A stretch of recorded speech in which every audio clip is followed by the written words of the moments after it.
Bonjour à tous, dans cette vidéo, on va apprendre à démontrer la formule qui donne les coordonnées du milieu d'un segment. Formule de cours, vous avez les coordonnées de deux points A et B, et bien ceci vous donne les coordonnées du milieu du segment AB. Alors d'où ça vient tout ça? Eh bien, on va essayer de le démontrer. Et pour cela, on va tout d'abord, pour y voir plus clair, faire un petit croquis. Alors un croquis, ça ne sert jamais à démontrer en mathématiques. Par contre, ça peut nous aider à nous lancer dans la démonstration et à mieux visualiser ce qu'on va pouvoir faire pour démontrer ce résultat. Alors le petit croquis, on va le faire tout de suite. On va prendre deux points A et B, n'importe où, voilà, dans le plan. A et puis B. Et puis on va quand même travailler avec un repère. Voilà. Et dès lors qu'on a placé les points A et B, d'ailleurs je pourrais le mettre un petit peu plus loin, le point B, voilà, je vais le mettre ici. Voilà, je vais tracer le segment AB. Voilà. Et puis je vais aussi placer le milieu du segment AB, qui va donc être à peu près par là. Et je vais lui donner un nom à ce milieu. Je vais l'appeler I. Et donc je peux faire ces petits symboles-là qui signifient que c'est bien le milieu de AB. Et ce que je vais faire, comme j'ai utilisé un repère, je vais pouvoir repérer finalement tous ces points en leur donnant à chacun une abscisse et une ordonnée. Alors l'abscisse de A s'appelle XA, l'abscisse de I s'appelle XI, l'abscisse de B s'appelle XB, et puis de même ici j'ai YA, là j'aurai YI, et puis là j'aurai YB. Voilà. Alors, je pars du principe que dans mon énoncé, je connais donc abscisse et ordonnée du point A, que je nomme XA, YA, et puis pareil pour le point B, XB, YB. Et toute l'idée de la démonstration, ça va être finalement de trouver les coordonnées du point I, c'est-à-dire XI et puis YI. Alors pour cela, eh bien, je vais m'aider un petit peu de mon croquis, et puis je vais tracer un triangle rectangle. Un triangle rectangle qui va être le suivant, je vais tracer en bleu d'ailleurs. Je vais ici tracer la parallèle à l'axe des abscisses qui passe par le point A, donc, comme ceci. Et puis je vais tracer la parallèle à l'axe des ordonnées qui passe par B. Et en faisant ça, je forme un triangle rectangle en ce point-là, bien évidemment.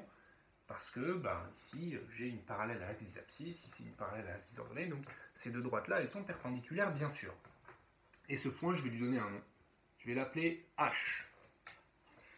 Alors, je peux remarquer que ici aussi, je vais avoir un angle droit, là, à ce niveau-là. Alors, pourquoi j'ai un angle droit ici? Parce qu'en fait, cette droite-là, qui est la droite qui me permet de lire l'abscisse du point I. C'est donc en fait une projection orthogonale sur l'axe des abscisses. Et donc finalement là, j'ai un angle droit ici, puisque j'en ai un ici, et que ces deux droites sont parallèles. Alors j'ai deux beaux angles droits ici, alors tout de suite je vais pouvoir en déduire que la droite en rouge ici, alors je vais donner un nom au point d'intersection, je vais l'appeler K. Je vais pouvoir dire que la droite IK, elle est parallèle, bien sûr, à la droite BH. Et ce parallélisme de ces deux droites commence à me faire penser à quelque chose, à un théorème qu'on utilise, alors pas forcément dans les triangles rectangles, mais dans les triangles tout court, quand on a une droite qui vient intersecter un triangle parallèlement à l'un des côtés du triangle. Ça sent un peu tout ça, le théorème de Thalès. Je ne sais pas si vous le sentez vous aussi, moi je le sens ici quand même. Encore une fois, parce que ces deux droites sont parallèles. Et je commence à reconnaître une situation de Thalès. Alors, comment on l'écrit proprement, le théorème de Thalès?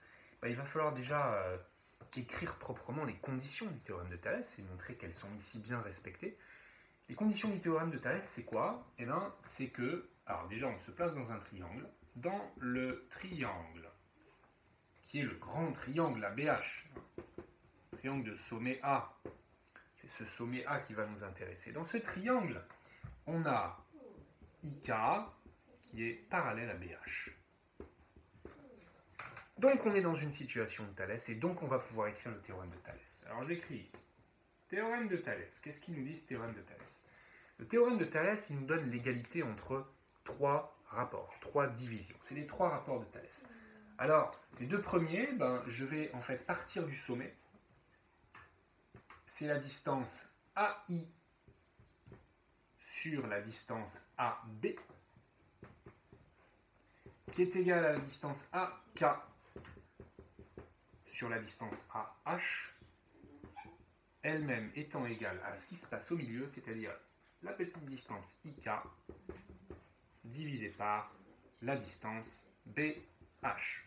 Voilà ce que me donne le théorème de Thalès appliqué dans le triangle ABH qui est coupé par la droite IK. Alors, je vais numéroter ici les égalités. Ça va être l'égalité numéro 1 et ça va être l'égalité numéro 2. Et on va voir ce qu'on peut faire de ces deux égalités finalement. Alors, la première égalité, AI sur AB égale AK sur AH, je vais essayer de retravailler un petit peu ces expressions, ces distances-là. Par exemple, la distance AI. Est-ce que je suis capable de l'exprimer autrement? En fait, pas vraiment. La distance AB, non plus. Par contre, il y a quelque chose d'intéressant que je sais sur cette division, ce rapport entre AI et AB. Parce que je sais que I, c'est le milieu de AB. Donc, sans même connaître la distance AI et la distance AB, je sais que, comme I est le milieu de AB, je sais que la distance AB, elle est 2 fois plus grande que la distance AI, bien sûr. Alors, qu'est-ce que je peux dire du quotient AI divisé par AB? Ça vaut 1/2. Ou alors, AB divisé par AI, ça vaut 2. Donc son inverse, AI divisé par AB, ça fait 1/2. Donc ça, je peux le réécrire. Donc si je réécris l'égalité numéro 1, j'écris finalement AI sur AB, je l'écris 1/2. Et puis je vais écrire ce qui se passe de l'autre côté de l'égalité numéro 1. De l'autre côté, j'ai AK divisé par AH. Et AK divisé par AH, ça c'est deux distances, je suis capable de les écrire grâce à XA et à XI et à XB, bien sûr. Alors la distance AK, sur mon schéma, je vois assez clairement, la distance AK, c'est la différence entre les deux abscisses. XI moins XA. Alors je l'écris. XI moins XA. Et au dénominateur, j'ai la distance AH, et la distance AH, en fait, même chose, c'est XB moins XA. Ça, c'est ce que j'arrive à écrire en regardant tout simplement mon croquis.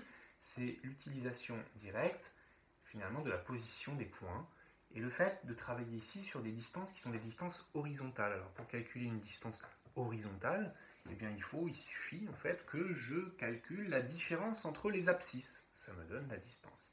Alors, attention, on a fait notre schéma dans ce sens-là.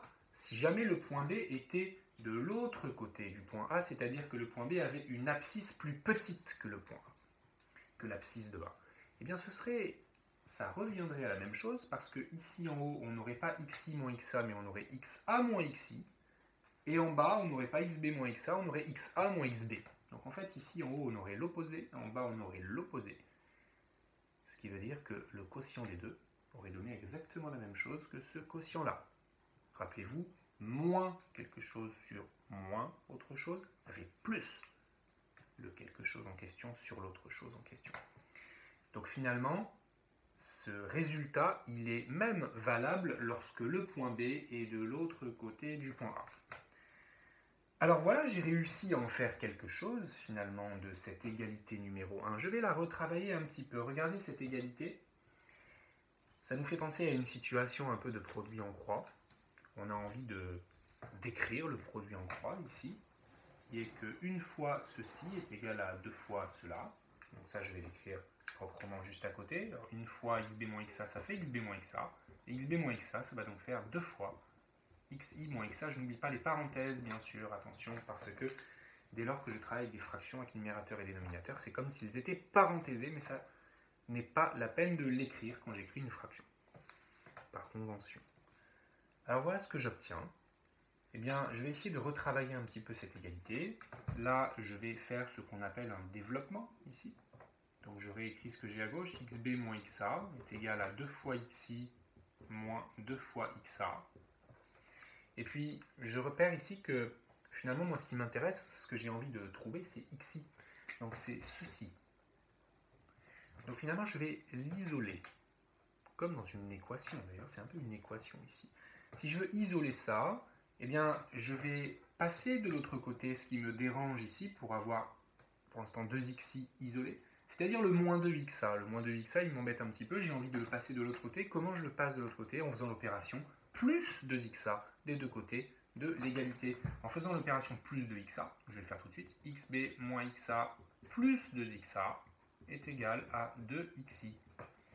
Et ici, j'ai un moins xa plus 2xa qui va se simplifier un petit peu. Si j'en ai 2 et que là j'en ai moins 1, dxa, ben en total j'en ai 1, c'est-à-dire j'ai plus xa. 2xa moins xa égale xa, plus xa.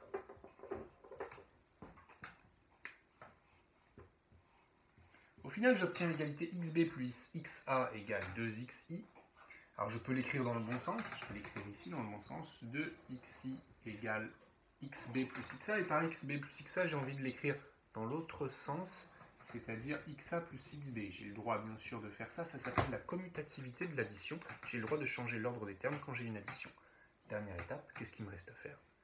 Diviser par 2 pour avoir xi et non pas 2xi. Donc si je divise par 2 à gauche, je dois diviser par 2 à droite. xa plus xb, le tout divisé par 2, et j'obtiens bien l'abscisse du point I telle que vous la connaissez d'après votre cours, votre formule de cours. Alors, pour YI, c'est exactement la même chose, sauf qu'il ne faut pas partir de l'égalité numéro 1, mais il faut partir de l'égalité numéro 2. C'est-à-dire, en fait, écrire que AI sur AB égale IK sur BH. Qu'est-ce que ça donnerait? Ça donnerait exactement la même chose qu'ici, mais avec des Y et non pas des X. On va voir pourquoi. IK sur BH. À gauche, on laisse AI sur AB, ça fait toujours un demi. À droite, on écrit le quotient IK divisé par BH. Le quotient IK divisé par BH, il faut donc que je calcule les distances, qui cette fois sont des distances verticales. Donc, pour les calculer, IK et BH, ça va être des différences d'ordonnées et non pas d'abscisse. La distance IK, en fait, ici, c'est YI moins YK. C'est-à-dire la même chose que ce que j'avais écrit quand il y avait des X, mais avec des Y. YI moins YK. Le tout divisé par la distance BH, qui, ça se voit bien ici, vaut YB moins YK. C'est-à-dire que je remplace mes X ici par des Y. YB moins YK. Et là, c'est égalité numéro 2, bien sûr. Alors, tout le travail qu'on a fait ici, avec des X, comme j'ai exactement écrit la même chose, mais avec des Y à la place des X, parce que j'ai su lire correctement mon croquis, eh bien, je vais avoir exactement le même résultat final. Ça ne sert à rien que je refasse tout. On pourrait écrire par un raisonnement analogue, une fois qu'on est là, par un raisonnement analogue, on trouve que YI est égal à YK plus YB, le tout divisé par 2. J'en profite au passage aussi pour vous dire que si on avait un point B qui était situé plus bas que le point A, c'est-à-dire avec une ordonnée qui est plus petite que l'ordonnée du point A, eh bien, un peu comme tout à l'heure, on aurait eu un petit changement ici. On aurait non pas eu YI moins YK, mais YK moins YI. Mais en bas, on aurait eu YK moins YB, ce qui est aussi l'opposé. Et donc l'opposé divisé par l'opposé, on trouve la même chose que le quotient initial. Donc ça reste valable, même si le point B, finalement, il est en dessous. Et puis on avait vu tout à l'heure que ça restait valable, même s'il était à gauche de A. Ce qui veut dire que ça, c'est vrai tout le temps, quelle que soit la situation, quels que soient les points A et B, où qu'ils soient dans le plan, on a toujours ces deux petites formules qui fonctionnent, c'est-à-dire que les coordonnées d'un milieu peuvent s'obtenir comme ça. Alors comment ça se retient? Ça se retient en pensant que les coordonnées d'un milieu, c'est en fait la moyenne des abscisses et la moyenne des ordonnées. Une fois qu'on l'a démontré, on a le droit de l'utiliser. Retenez ça, moyenne des abscisses, moyenne des ordonnées. Quand on fait une moyenne, quand on a deux notes par exemple, on les ajoute et on divise par 2. Donc ça correspond bien à ce qu'on appelle une moyenne ici. Moyenne des abscisses, moyenne des ordonnées. Et la démonstration nous a fait utiliser le théorème de Thalès et un peu de repérage dans le plan.